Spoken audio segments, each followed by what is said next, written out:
lagi ke P2K2 yaitu tentang modul anak. Kemarin kita udah bahas beberapa sesi pertama sampai sesi 10. Jadi hari ini kita membahas sesi 11 sampai sesi ke-12. Di sini bisa dapat melihat beberapa poin-poin yang akan kita bahas tentang sesi 11, kisah kunci anak yang istimewa. Dapat Ibu melihatnya? Di mana yang dimaksud dengan anak istimewa? Ya, dapat. Coba kita baca sama-sama ini. Anak istimewa adalah anak yang perhatian khusus. Iya, mereka memiliki banyak. Ini aja dulu. Anak yang istimewa itu anak yang memiliki kebutuhan khusus, perhatian khusus. Siapa Bu di sini yang bisa memberi contoh? Anak yang bisa dapat ini khusus, perhatian khusus. Jadi Bu, kalau misalnya anak-anak kita yang normal, kita memiliki dua anak, yang satu kita bilang anak istimewa, yang satu lagi anak kita sempurna. Jadi anak yang sempurna ini bisa kita nantikan dulu. Tapi kalau misalnya anak yang istimewa harus terlebih dahulu kita dahulukan. Apapun itu kebutuhannya harus diutamakan dibandingkan anak yang sempurna tadi. Kita lanjut Bu ke sesi sini Bu. Sesi 11 di sini juga ada 10 pengelompokan anak-anak istimewa. Coba Bu baca Bu. Ya, tunanetra. Tunanetra itu tahu apa? Apa? Iya, buta ataupun anak tidak dapat bisa melihat. Terus ada 13 anak istimewa. Contoh 13 anak istimewa. Jadi di sini kita akan membuat suatu contoh game ataupun permainan anak tunanetra. Oke, siapa di sini yang bersedia? Oke, Ibu jadi anak tunanetra dan saya minta tolong sama Ibu menjadi anak yang sempurna yang dapat melihat. Coba sekarang kita lihat sama-sama gambaran anak yang sempurna sama anak yang tidak dapat melihat. Oke, bisa video bisa kemarin lagi ya. Coba Ibu. Dengan Ibu siapa namanya? Khadijah. Oke, Bu Khadijah, coba Ibu menggambar lingkaran kepala. Di sini Bu dulu, di sini. Oke, coba Bu gambar kepala orang ya.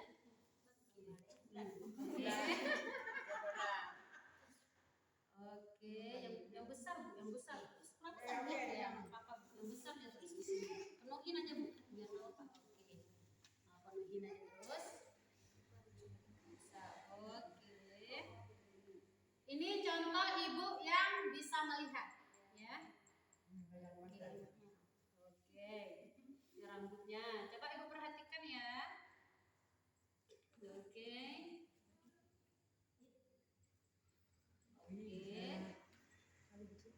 Matanya, hidungnya, mulutnya, telinganya. Oke.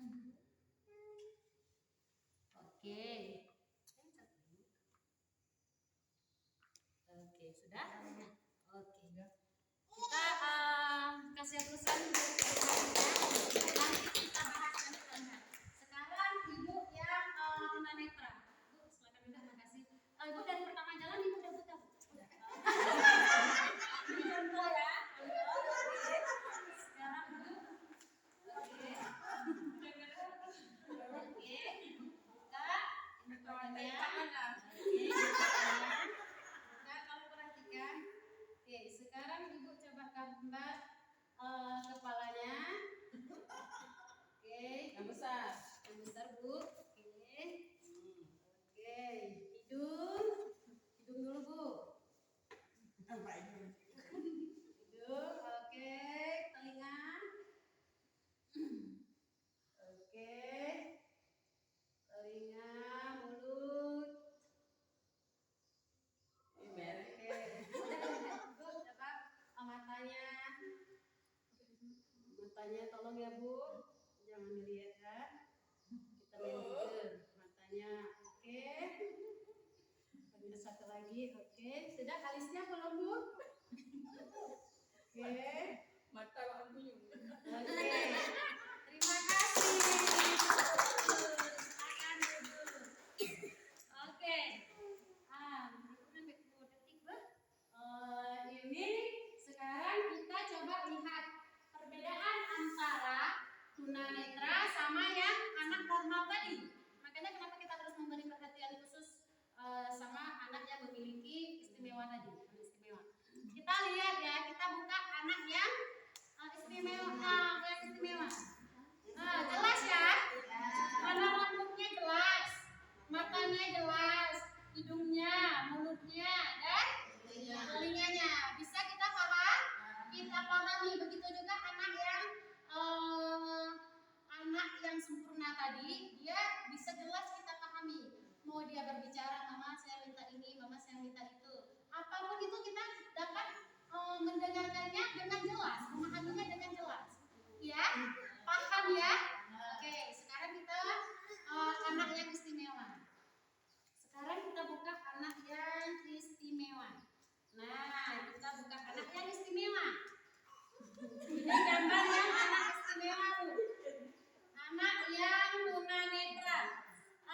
Ini hidungnya. Ini telinganya. Udah? Ini hidungnya. Mulutnya di sini, Bu. Nampak jelas ya? Mulutnya di sini. Alis mata satu lagi di sini, di luar kepala. Mata satu juga di sini, di luar kepala. Jadi ngapain di otak? Iya, jelas ya? Kepalanya botak nggak apa-apa. Ibu, anak istimewa itu kita harus memahaminya, tetapi kita tidak boleh mentertawakannya ataupun mengejek-ngejeknya atau hal yang membuat hati dia sedih. Jadi dari karena itu kita harus lebih mengutamakan anak istimewa. Oke, paham ya istimewa? Oke, sekarang kita lanjut ke sesi 12. Di sesi 12 di sini akibat penelantaran anak. Contoh, baca Bu, baca sama-sama Bu ini. Oke. Silakan. Ya, baca terus Bu, jangan takut. Oke, terus tidak berani, kemampuan berbahasa rendah, anak merasa tidak aman, susah bergaul, mengalami permasalahan sesuai diri pada masa yang akan datang dan lain-lainnya. Itu adalah akibat penelantaran anak. Salah satunya Bu, anak putus sekolah. Itu termasuk tidak Bu ke penelantaran anak? Termasuk Bu. Karena sekarang kan apa-apa anak biaya gratis. Tapi mamanya pun tidak opek. Jadi anaknya dibiarin saja Bu. Ada itu Bu, bukan tidak ada. Di KPM kita ada Bu? Tidak ya. Oke, sekarang coba cara mencegah. Iya, coba dibaca. Memenuhi kebutuhan dasar anak saya, Sandang, papan, dan pangan. Terus Bu, meluangkan waktu ya bersama dengan anak. Oke, ada Bu? Ada yang melakukan semua ini? Ada Bu? Memenuhi kebutuhan dasar anak. Contoh Bu, apa aja? Kasih sayang, ya, perhatian, ya. Terus Bu, kebutuhan anak apa lagi? Makannya, pakaiannya, perlengkapan sekolahnya. Apa gimana Bu? Jajannya. Terus meluangkan waktu untuk bersama anak. Saya mau tahu di sini sama Ibu. Kapan Ibu meluangkan waktu sama anak? Ketika malam saja Bu. Sama anak atau sama bapak? Meluangkan waktu sama anak itu tidak harus malam saja. Contoh yang gimana maksud meluangkan waktu? Ibu lagi duduk-duduk nih ngerompi nih sama kawan-kawan. Tiba-tiba anak pulang sekolah. Ibu tahu anak saya ntar lagi pulang sekolah, Ibu tahu itu. Karena itu udah sehari-hari, udah kebiasaan Ibu. Terus pas anak Ibu pulang sekolah, dia lihat ataupun dia melihat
disengajanya nggak disengaja kan ibu nggak tahu.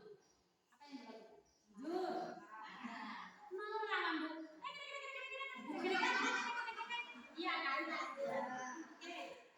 Contoh, saya betul. Ibu, ini oli suami nih, mau dipakai kereta kayak minyak kereta ataupun apa. Ibu, entah kesel sama suami entah apa atau apalah kesenggol strik. Ini kan contoh nih, tumpah. Gimana perasaan ibu sama suami? Jadi anak tadi itu apa? Bahagia ya? Senyumnya. Ada yang tidak perasaannya? Itu tumpah air itu, dia udah ngerasa duluan takut. Coba gledek-gledek lagi. Ibu nih ya, udah tumpah. Bilang sama suami, gimana perasaan? Makin bertambah-tambah kan? Habis itu, habis dimarahin suami, kau punya mata, berarti kiri aja gini-gini udah. Itu bahasa suami ingat-ingat. Besoknya bahkan berani melontarkan ulang lagi ke suami. Ketika suami buat kesalahan tadi, kemarin saya nambahin punya abang marahin adik gini. Sama persis lagi yang ngomongnya ke suami tadi. Jadi perasaan sana ini siapa yang mikir kalau nggak ibu?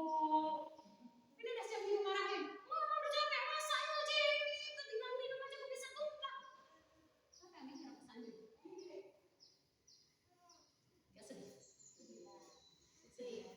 Sedih bu, siapa yang mikir perasaannya? Dia malah sekali-kali perhatiin anak. Anak sekali-kali waktu sekolah, mas saya sekolah dulu ya, seneng ya. Ada kan sekali-kali. Tapi pas sekali-kali malas sekolah, pernah nggak sekali-kali malas sekolah? Dia siapa tahu ditegur sama gurunya. Kamu bodoh kali. Bukan bodoh ataupun apa. Lihat si kawan ini, si A sama si B. Dia merasa yang apa? Udah itu di rumah emaknya kena marahin ayah lagi, yang ini lagi jadi down. Siapa yang mikir anak ibu, bu?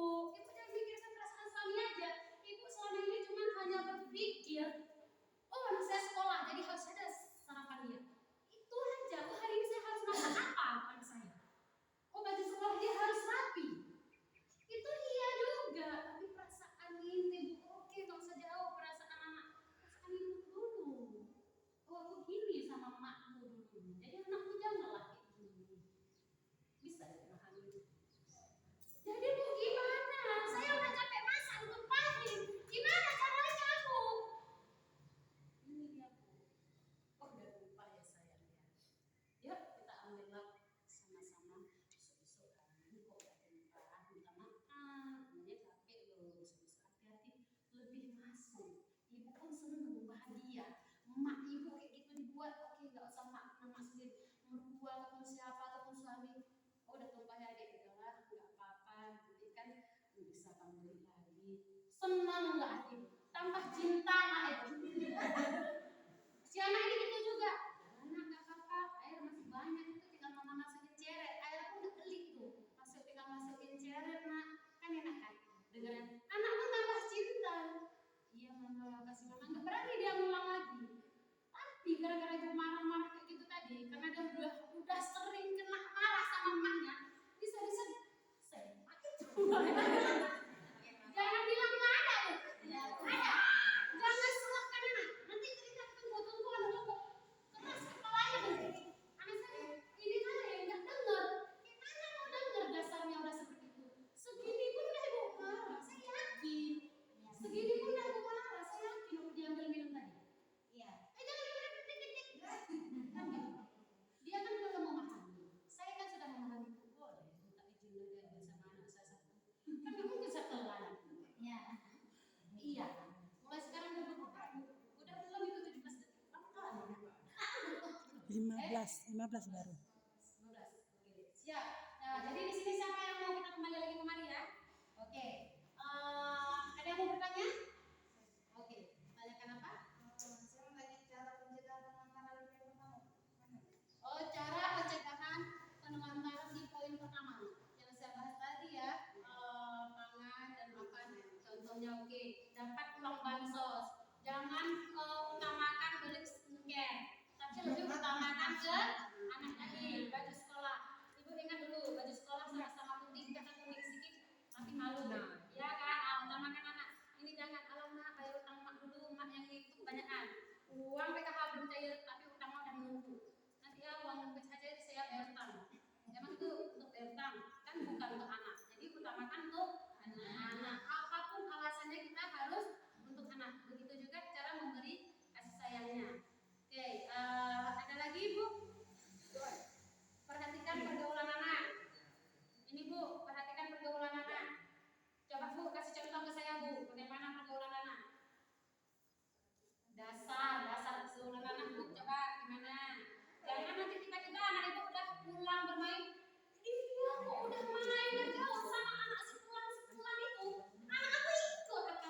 baru juga. Ada nggak kata-kata gitu? Ada Si kan? Otu. Enggak, Bu. Anak itu jika udah dasarnya kita tanam. Emang dasarnya kita Tapi ibu. Dasar sekolah anak dasar tadi itu ibu, kita dulu. Dan nih, dasar anak udah kita tanam dengan kebiasaan anak apapun itu udah kebiasaan. Tidak akan kita 17. Assalamualaikum. kalau si anak itu seperti ini, si A, si B, si C, atau entah seperti apapun, nggak bakal terpengaruh sama anak kita, Bu. Kenapa? Karena dia sudah melihat dasarnya. Ah, mama